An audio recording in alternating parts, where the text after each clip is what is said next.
seem confident. Our hordes will overwhelm you. Now you seem overconfident. Fight! They gave us really great scripts this time around. It was about 386 pages. Because for MK11 we had alternate universes, it was about 3 or 4 movie scripts worth. And so you get an idea of who she is as a revenant, you know, in a better world when things go her way. But her makeup is so slightly different from being human. She is divine. I don't mind that at all. And I think she's very outcome oriented.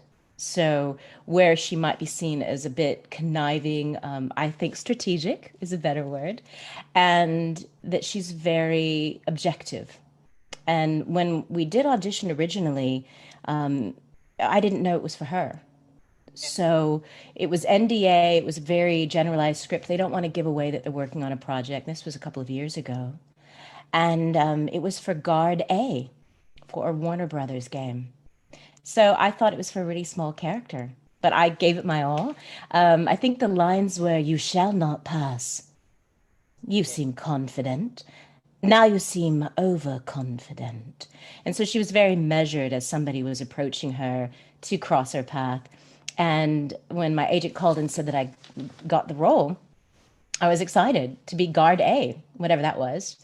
And then after we signed the non-disclosure agreements and all the confidentiality agreements, as I was driving onto the lot, I saw the email and it said Jade. And I thought, no.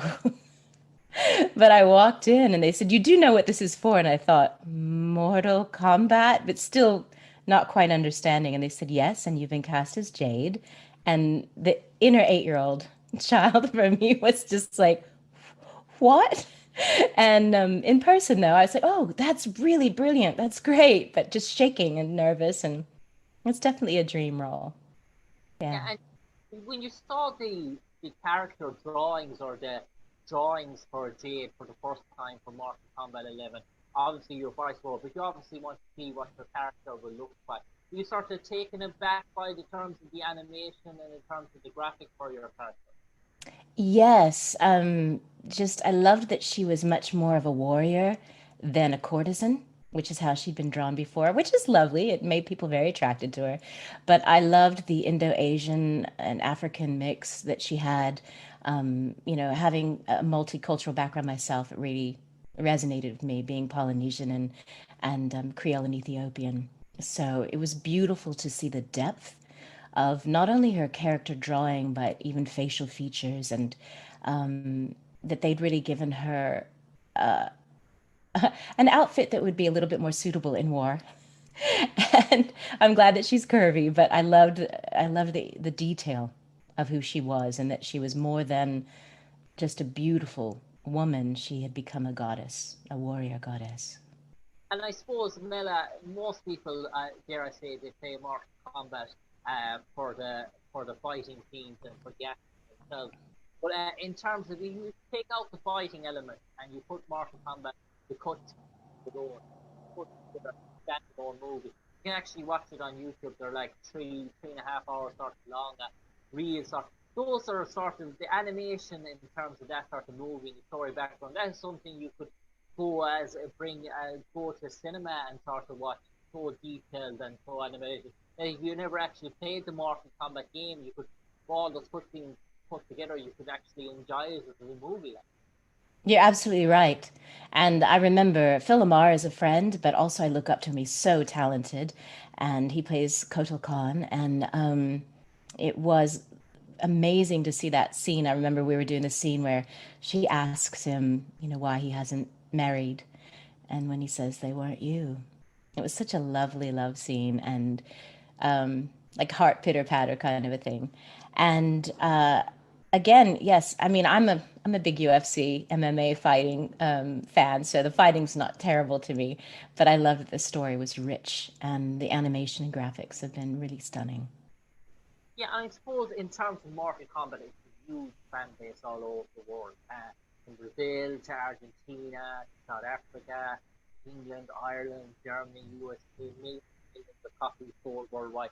So when you're involved in a project like that and you're voicing a character and a character is recognized you, somebody does the research or kind of check up to find who Jade is, then obviously you're or someone does a bit of research and see who has voiced the role of Jade, who has played. So very sort of few people have done that in terms of going back even the last 20 years. It's not like there's a list of 10 or 20 people. It's like 4 or 5 sort of maximum in terms of actresses, and then voiceover. How enthralling is that for you in terms of your career to be associated with a franchise span nearly 30 years at this stage as going no sign of slowing down? It was by far the largest role of my career. So I was absolutely over the moon. And I was also working on a small project at the time that I thought was going to be Titanfall 3 that turned into Apex Legends. So in the same year, I got to be Jade in Mortal Kombat and Lifeline for Apex Legends. And to be a part of that was extraordinary.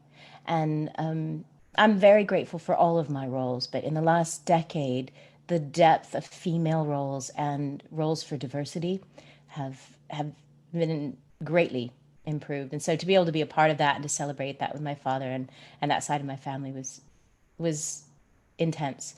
Also being Princess Xanda for the Black Panther's Quest series for Marvel. So those three things all came in the same year. And to be part of legacy projects like that is, I mean, that's the dream for your career. I mean, I want to continue working and I have some great projects coming up, but it was an extraordinary, moving, and soul satisfying situation to be a part of so many beautiful projects, especially Jade and Lifeline and Black Panther's Quest.